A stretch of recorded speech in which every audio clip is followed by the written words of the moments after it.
क्या हाल है दोस्तों। T20 वर्ल्ड कप अभी चल रहा है और इस टाइम पे इंडिया के leading run scorer Rishabh Pant ने 96 रन्स 3 मैचेस में बना के इंडिया की वर्ल्ड कप की दौड़ को मजबूत रखा हुआ है। बट आप में से काफ़ी लोग ये जानते होंगे कि ऋषभ पंत दिसंबर 2022 में एक मेजर कार एक्सीडेंट में थे, जिनकी वजह से उनको काफ़ी इंजरीज आई और उसकी वजह से उनकी सर्जरीज हुई। उनका बहुत लंबा रोड ऑफ रिकवरी था वापस क्रिकेट खेलने के लिए। और इस वीडियो में हम डिस्कस करेंगे ऋषभ पंत की recovery journey from hospital to the cricket ground. Enjoy. What a shot this is. What a shot to finish off the game. दोस्तों, मेरा नाम है अभिजीत मिन्हास। मैं एक ऑर्थोपेडिक एंड स्पोर्ट्स फिजियोथेरेपिस्ट हूँ एंड मैं बहुत सारे ऐसे पेशेंट्स के साथ काम करता हूँ जो या तो स्पोर्ट्स में वापस लौटना चाहते हैं, उनकी कोई इंजरी या सर्जरी हुई है, या फिर बस वो फिट होना चाहते हैं। एंड बेसिकली मेरी प्रैक्टिस में मैं जनरली बोन्स, जॉइंट्स, मसल्स, इन टाइप की इंजरी से ज़्यादा डील करता हूँ। और जो इंजरी ऋषभ पंत को हुई है, ऐसे मैंने बहुत सारे पेशेंट्स देखे हैं। तो लेट्स डिस्कस कि इस इंजरी में इनके साथ क्या क्या हुआ, इनको क्या क्या करना पड़ा टू कम बैक, और अब कितने ही काबिल तारीफ है कि वो सबसे लीडिंग रन स्कोरर हैं after having such a major injury. So let's get into it. आप सबको ये न्यूज़ याद होगी, दिसंबर 2022 में ऋषभ पंत जो दिल्ली से रुड़की अपने होम टाउन कार में जा रहे थे, रात के टाइम पे शायद उनकी आंख लग गई और उनकी कार जाके डिवाइडर पे टकराई एट हाई स्पीड्स, और इसकी वजह से उनकी कार टोटली डिस्ट्रॉय हो गई और उनको काफ़ी सारी इंजरीज हुई। और इस इंजरी से हमें पता चला कि उनको major ligament, knee ligament injuries and other soft tissue injuries, forehead पे इंजरीज, बैक पे इंजरीज और एंकल पे इंजरीज हुई। वैसे तो जब टॉप एथलीट्स इंजर होते हैं, काफ़ी बार उनकी इंजरीज की सारी डिटेल्स बाहर मीडिया को नहीं बताए जाते, और इसके दो रीज़न होते हैं। नंबर 1 रीज़न है पेशेंट प्राइवेसी। काफ़ी बार पेशेंट्स नहीं चाहते कि लोग जाने उनकी इंजरीज के साथ क्या हो रहा है, एंड डॉक्टर्स को उनकी प्राइवेसी का सबसे ज़्यादा कंसर्न रखना पड़ता है। यूजली लोग डिस्क्लोज नहीं करना चाहते कि किस टाइप की इंजरी और कितना टाइम लगेगा एथलीट को वापस आने में, क्योंकि अगर एक बार लोगों को इंजरी के बारे में पता चल जाए तो बहुत सारे स्पेक्यूलेशंस होते हैं और इससे उनका रिटर्न टू स्पोर्ट्स थोड़ा मुश्किल हो सकता है। So because of these few reasons काफ़ी बार ये इंजरीज के बारे में डिस्कशन नहीं होता।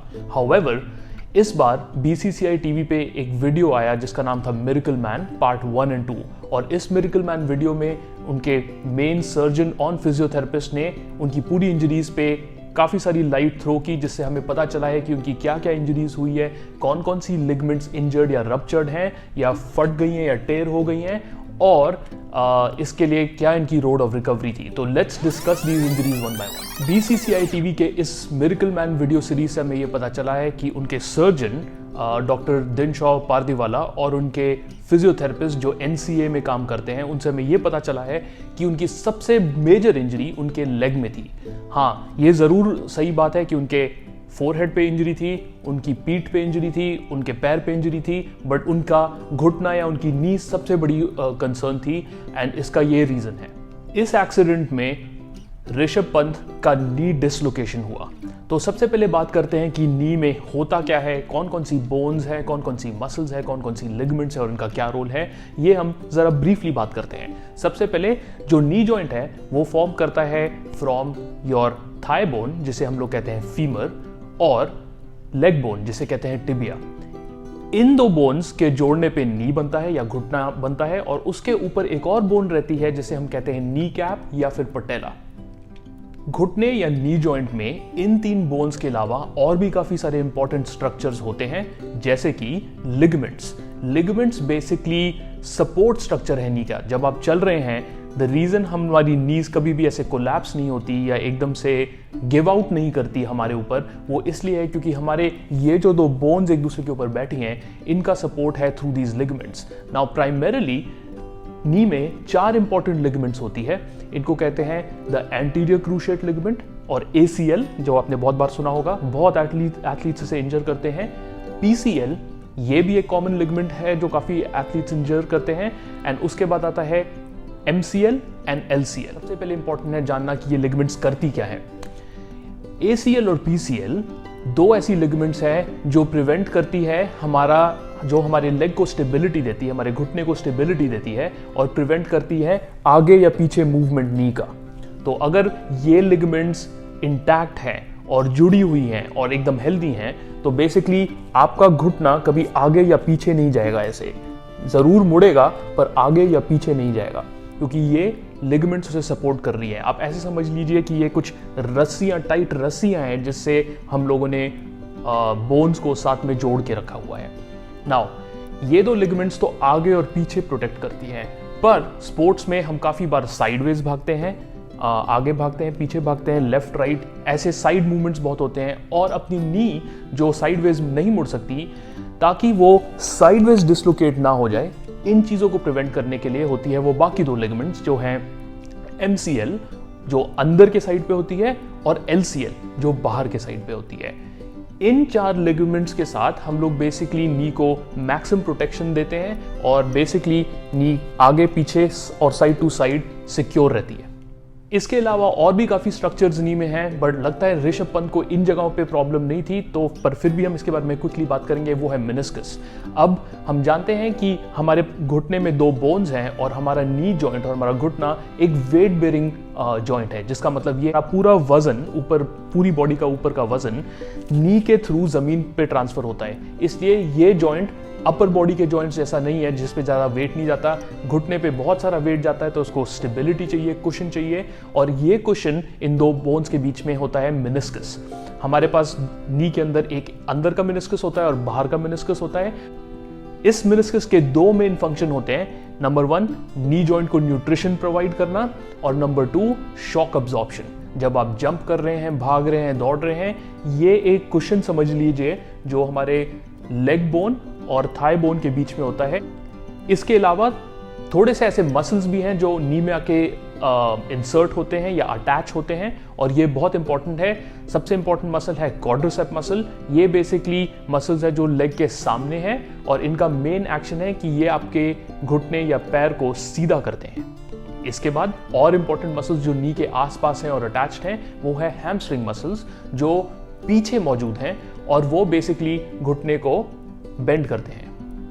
इसके अलावा एक और ग्रुप ऑफ मसल्स जो नी पे आके जुड़ते हैं, वो है काफ मसल्स, जो हमारे नीचे पैर के मसल्स हैं, जो हमारे एंकल या फुट से शुरू होते हैं और ऊपर जाके एडी से ऊपर जाते हुए बड़े काफ मसल्स बनके नी में इंसर्ट होते हैं। BCCI टीवी के मिरेकल मैन सीरीज में हमें यह पता चला कि ऋषभ पंत की नी डिसलोकेशन हुई थी।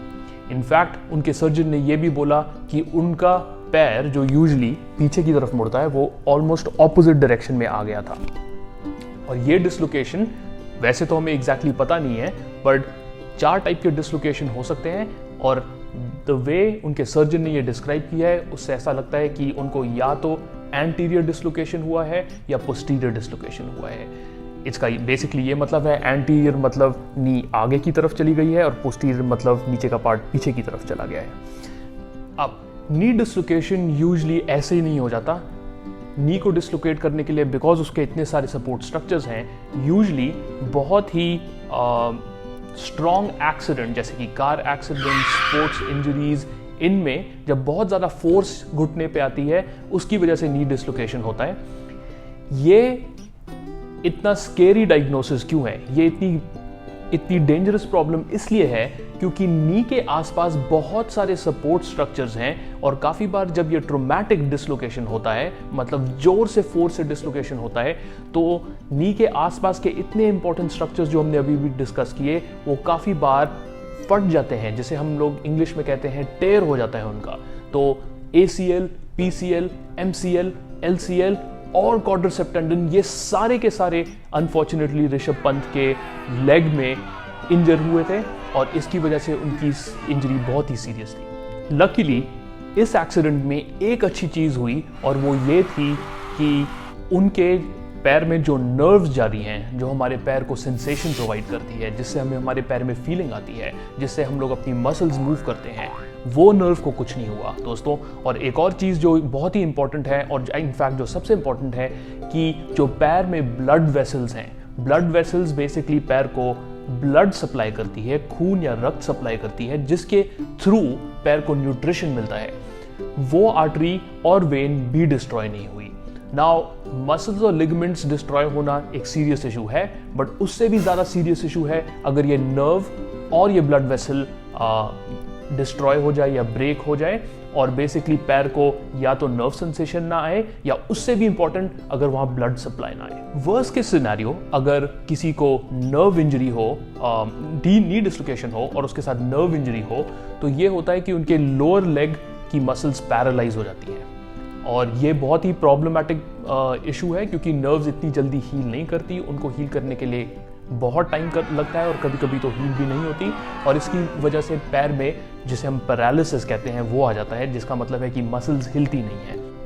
पर सबसे इंपॉर्टेंट चीज़ ये थी कि ऋषभ पंत के लेग की या घुटने के पास की जो मेन ब्लड सप्लाई है, आर्टरी है, like the popliteal artery and other important arteries जो खून लेके जाती है पैर में, जो बेसिकली लेग को न्यूट्रिशन प्रोवाइड करती है, वो भी इंटैक्ट थी और उसको कोई डैमेज नहीं आया।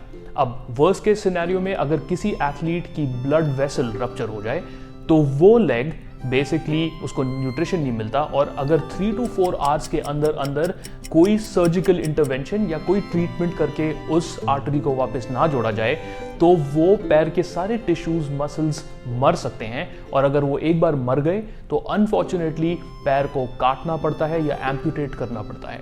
ये बहुत ही सीरियस इशू है। इनफैक्ट जब किसी एथलीट की इंजरी होती है तो सबसे पहले डॉक्टर्स ये पता करने की कोशिश करते हैं कि ब्लड सप्लाई और नर्व सप्लाई इंटैक्ट है कि नहीं। अगर ये दोनों ठीक है तो बाकी चीज़ों का इलाज बाद में भी हो सकता है, बट ये चीज़ें सबसे इंपॉर्टेंट हमेशा माननी होती हैं। ये पता करने के लिए बहुत सारे तरीके हैं, पर यूजली डॉक्टर्स एंड सर्जन्स क्या करेंगे, जब किसी पेशेंट की ये आर्टरी सस्पिशन है कि ये आर्टरी डैमेज हो चुकी है तो हॉस्पिटल में वो एक चीज़ चेक करते हैं जिसे कहते हैं ABI और एंकल ब्रेकियल इंडेक्स, जिससे वो प्रेशर मेजर करते हैं हाथ का and compare that to the leg एंड फिर देखते हैं अगर सेम अमाउंट ऑफ प्रेशर है तो ठीक है, अगर प्रेशर में थोड़ी उतार चढ़ाव है या बेसिकली कम है तो इसका मतलब है कि आर्टरी में कोई प्रॉब्लम है एंड उसके बाद वो इंपॉर्टेंट स्कैन्स करते हैं जिससे वो पता कर सकते हैं कि वो आर्टरी में कोई प्रॉब्लम है कि नहीं, और अगर प्रॉब्लम है तो उसको इमीडिएट सर्जरी से फिक्स करना ज़रूरी है। तो चलिए आगे बढ़ते हैं। हमें पता है कि ऋषभ पंत की वो इंपॉर्टेंट स्ट्रक्चर्स ठीक थे इसलिए वो सेफ थे, तो उनका लेग प्रिजर्व था, पर उनके सारे बाकी के लिगामेंट्स और काफ़ी सारे मसल्स पूरी तरह फट चुके थे या टेयर हो चुके थे। अब इनकी सर्जरी करनी थी।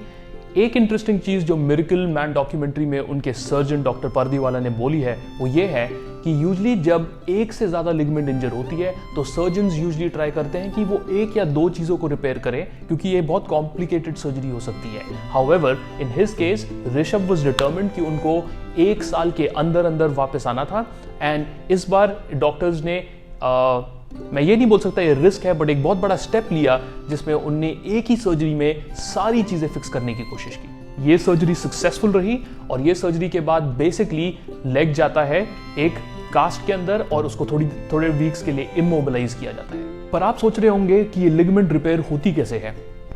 एक बार अगर लिगामेंट ब्रेक हो जाए तो लिगामेंट को हमें वापस अटैच करना पड़ता है टू द बोन। इसके लिए सर्जन्स एक ग्राफ्ट यूज करते हैं। ग्राफ्ट का मतलब है कि वो या तो एक ऑटोग्राफ्ट लेंगे जिसका मतलब है एक छोटा सा piece of a muscle, auto मतलब अपनी ही बॉडी से, तो या तो वो एक छोटा सा पीस ऑफ मसल लेंगे अपनी बॉडी से या फिर वो वही छोटा सा पीस ऑफ मसल लेंगे एज अ ग्राफ्ट एक डेड बॉडी या कडावर से।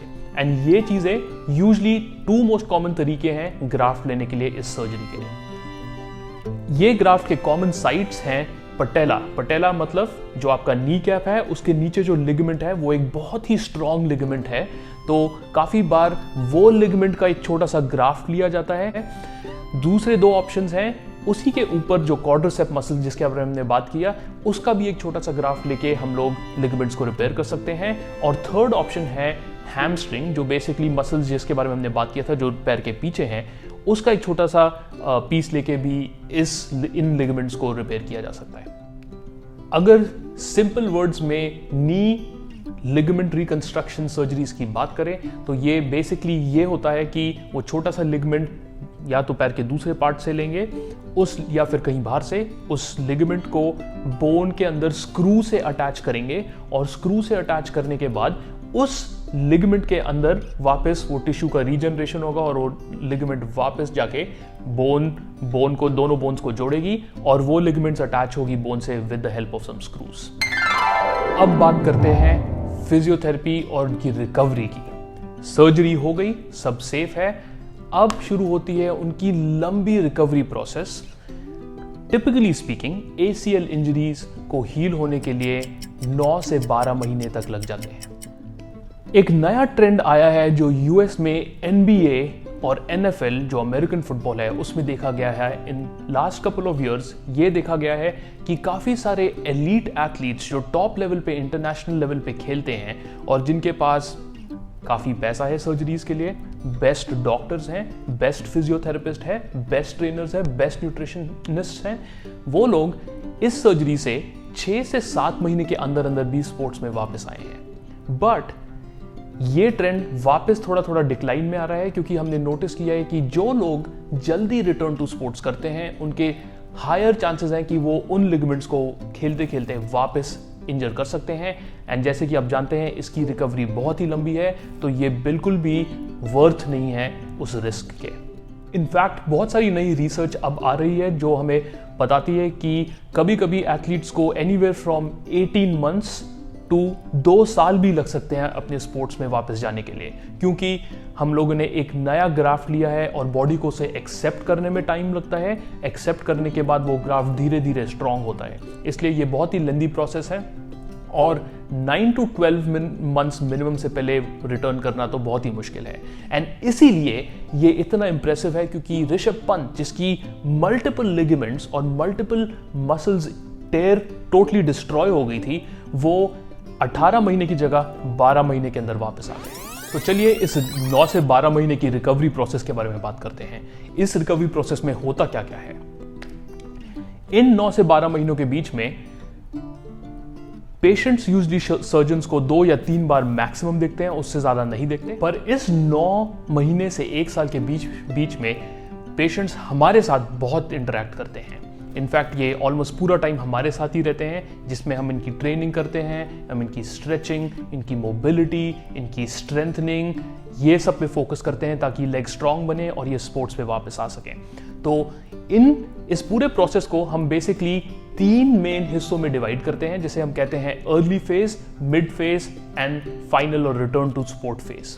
तो चलिए डिस्कस करते हैं पहले फेज में क्या होता है। पहला फेज वो है जिसमें अभी सर्जन ने पेशेंट को बोला है अब तुम उसको मूव करना शुरू कर सकते हो। जैसे ही सर्जन ये क्लियरेंस देता है, सर्जन कहता है फिजियो शुरू करो।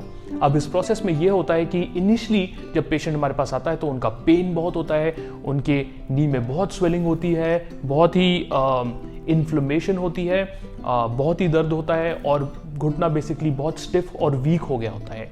तो हमारे फर्स्ट स्टेज में हम कुछ ज़्यादा नहीं करते, बट हम इन चीज़ों को कंट्रोल करते हैं।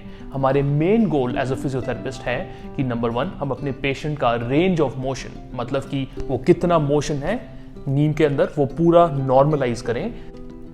दूसरा, जितनी भी सूजन और जितनी भी स्वेलिंग पैर में हुई है और घुटने में हुई है, बहुत इंपॉर्टेंट है कि हम इसको कंट्रोल करें। और जैसे ही ये सब चीज़ें कंट्रोल में आने लगे और पेशेंट का पैर सीधा होने लगे, और ये पैर सीधा होना बहुत ही ज़्यादा इंपॉर्टेंट है, हम पेशेंट को चलाने लगे और उनकी वॉकिंग नॉर्मल करें। क्योंकि आप काफ़ी बार देखेंगे सर्जरी के बाद जब भी कोई लोग चलते हैं तो वो थोड़े लिम्प के साथ चलते हैं, और हमारा गोल है कि उनका जो लिम्प है, जो वो एकदम झुक के ऐसे चल रहे हैं या दर्द से चल रहे हैं, वो उसको एकदम ठीक कर रहे हैं। इस फेज में हम कुछ इस प्रकार की एक्सरसाइजेस करते हैं। सारी इजी एक्सरसाइजेस हैं। जैसे फर्स्ट एक्सरसाइज, इसे कहते हैं आइसोमेट्रिक नी एक्सटेंशन, जो आपके क्वाड्रिसेप्स मसल्स को स्ट्रॉन्ग करती है। यह हील स्लाइड, रेंज बढ़ाने के लिए घुटने में। ये है quadriceps strengthening exercise called straight leg raise. ये एक हिप ग्लूट स्ट्रेंथनिंग या बम मसल की स्ट्रेंथनिंग की एक्सरसाइज है। एक पैर उठाने के बाद ये थोड़ी सी और चैलेंजिंग हो जाती है, और अगर और थोड़ी मुश्किल करनी हो तो सिर्फ एक ही पैर से पूरे शरीर को उठाना है। इसके बाद हम पेशेंट्स को चलना सिखाते हैं, जिसमें वो पूरे की पूरे नी सीधे करने की कोशिश करते हैं। बैकवर्ड वॉकिंग, पीछे चलना, इससे नी सीधा बेटर होता है। जनरली स्पीकिंग 2 से 3 महीने के अंदर हमें मेक श्योर करना है कि हमारे पेशेंट्स के घुटने पूरी तरह मुड़ रहे हों, दूसरे पैर की तरह पूरी तरह सीधा हो रहा हो, स्वेलिंग कंट्रोल में हो, इजी एक्सरसाइजेस में उनके पैर में सूजन ना आए और उनका वॉकिंग नॉर्मल हो गया हो। ये होने के बाद हम लोग नेक्स्ट फेज में जाते हैं जिसे कहते हैं मिडिल फेज ऑफ रिहैब। यहाँ पे हमारा फोकस अब बढ़ जाता है कि लेग को या पैर को स्ट्रॉन्ग कैसे करना है। इसका मतलब है हम लोग काफ़ी सारी एक्सरसाइज करते हैं एंड ऑल वो सारी मसल्स जिसके बारे में हमने बात की वो सारी मसल्स को हम लोग स्ट्रेंथ करते हैं। स्ट्रेंथनिंग के साथ ये भी हमारा ज़रूरी है कि हम और एरियाज पे फोकस करें, बिकॉज बहुत महीनों से हमारे पेशेंट्स एक्टिव नहीं हैं, तो हम धीरे धीरे उनको कार्डियो कराना शुरू कर सकते हैं। हम उनके हिप मसल्स पे काम कर सकते हैं, हम उनके पैर के मसल्स पे काम कर सकते हैं और इसके साथ साथ हम फ्लेक्सिबिलिटी पे काम कर सकते हैं। तो ऐसी काफ़ी सारी चीज़ें हैं जो हम लोग धीरे धीरे इंट्रोड्यूस कर सकते हैं। अगर पेशेंट के सर्जरी के वूंड सारे हील हो गए हों, जो ऑफकोर्स सेकेंड फेज तक ठीक हो ही जाते हैं, तो वो पूल में जाके स्विमिंग शुरू कर सकते हैं जिसमें जॉइंट्स पे कम लोड आता है। मिड फेज में ये एक्सरसाइज यूज़ कर रहे होते हैं। मैं जल्दी से ये बोलना चाहूँगा कि ये एक्सरसाइज के सिर्फ कुछ उदाहरण हैं, ऐसे बहुत सारी एक्सरसाइजेज हैं जो हम कर सकते हैं। जैसे ये वाली सेकंड फेज में नी एक्सटेंशन, मेरे पैर पे वेट है, ये क्वाड्रिसेप्स स्ट्रेंथनिंग के लिए है। सिट टू स्टैंड, ये एक स्क्वाट जैसा है पर आप एक चेयर से कर सकते हैं फॉर असिस्टेंस। सामने वजन या केटल बेल उठाने के साथ ये और मुश्किल हो जाती है। Single leg sit down, step ups, leg strength के लिए, पैरों की स्ट्रेंथ के लिए, पैरों की शक्ति के लिए। Side step ups, walking lunges with weights, ये एक बहुत अमेजिंग एक्सरसाइज है जो सारे लेग्स के मसल्स को वर्कआउट करती है। बारबेल बैक स्क्वाट, कोर और लेग्स की प्राइमरी स्ट्रेंथनिंग एक्सरसाइज है। वेटेड साइड लंजेस, हिप और नीज के लिए अच्छी एक्सरसाइज। ऑल राइट, और फाइनल स्टेप आता है sports specific, the last stage of training. ये जो आखिरी पड़ाव है जिसके बाद हमारे एथलीट्स वापस जा सकते हैं, वो है स्पोर्ट्स स्पेसिफिक ट्रेनिंग। इसका मतलब ये है कि अब पैर में काफ़ी ताकत आ गई है, अब हम फास्टर मूवमेंट्स करने लगते हैं। हमें पता है कि जितना हम फास्ट एक्सरसाइजेस करते हैं वो ज़्यादा स्ट्रेसफुल होती हैं बॉडी पे, तो हम धीरे धीरे jumping, running, cutting, change of direction, मतलब भागते भागते एकदम से टर्न कर लेना, लेफ्ट राइट, स्पीड में भागना, स्लो करना, एक्सेलरेट करना, ये सारी स्पोर्ट्स स्पेसिफिक चीज़ें शुरू करते हैं। ऋषभ पंत एक विकेट कीपर भी हैं, तो वो डीप स्क्वाट में पूरे ही घुटने बेंड करके नीचे बैठते हैं, तो उस पोजीशन में उनको रेडी करना है, उनको फील्डिंग के लिए रेडी करना है, उनको रनिंग बिटवीन द विकेट्स के लिए तैयार करना है। और ये सारी चीज़ें अब फाइनल फेज में आती है। इस फाइनल फेज में हमारा फिजियोथेरेपिस्ट का रोल थोड़ा सा कम हो जाता है और स्ट्रेंथ एंड कंडीशनिंग स्पेशलिस्ट का रोल और बढ़ जाता है। Basically strength and conditioning specialist एक स्पेशल फील्ड ऑफ प्रोफेशनल्स हैं जो बेसिकली फिजियोथेरेपिस्ट से थोड़े से अलग हैं, क्योंकि हम डील करते हैं जब पेशेंट्स को इंजरी होती है और सर्जरी होती है और हम उनके सारे मोशंस को नॉर्मलाइज करते हैं। पर strength and conditioning specialist basically sports related चीज़ों में ज़्यादा फोकस करते हैं कि पेशेंट की फिटनेस लेवल्स कैसे बढ़ाने हैं, उनको गेम के लिए एजाइल कैसे करना है ताकि वो फास्ट हो, क्विक हो, स्ट्रॉन्ग हो। और ये सब sports strength and conditioning specialist करता है या स्पोर्ट्स स्पेशलिस्ट करता है। प्लायोमेट्रिक एक्सरसाइज जैसे कि tall standing to drop squat, अब ये थोड़ी सी स्पोर्ट्स स्पेसिफिक एक्सरसाइजेज आ गई, जैसे हॉपिंग।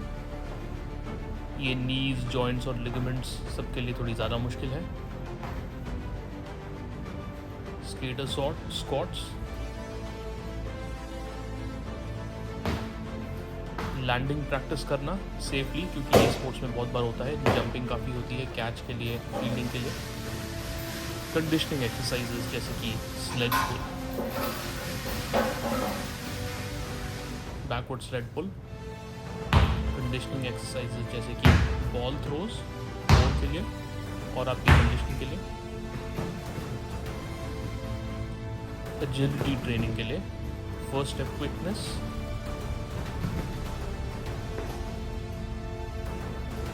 रनिंग और छोटे मूवमेंट्स प्रैक्टिस करने के लिए ये बहुत अच्छी ड्रिल है। Single leg balance training exercises. Injuries के बाद बैलेंस भी इफेक्ट होता है, तो काफ़ी बार बैलेंस ट्रेन करना भी ज़रूरी है। ये कुछ एग्जांपल्स है बैलेंस ट्रेनिंग के। ये है एक बैलेंस बोर्ड पे, और आर्म के मूवमेंट्स के साथ ये एक्सरसाइज थोड़ी और मुश्किल हो जाती है।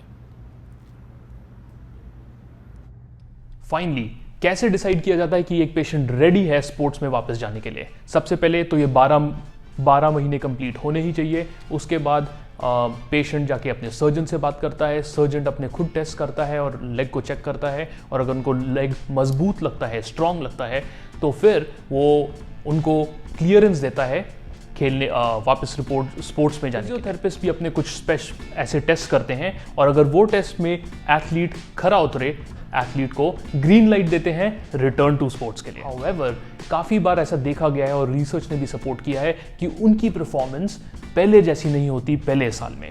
ये जाना गया है कि फर्स्ट ईयर में उनकी परफॉर्मेंस एक्चुअली थोड़ी कम होती है और सेकेंड ईयर में फिर वापस बढ़ने लगती है।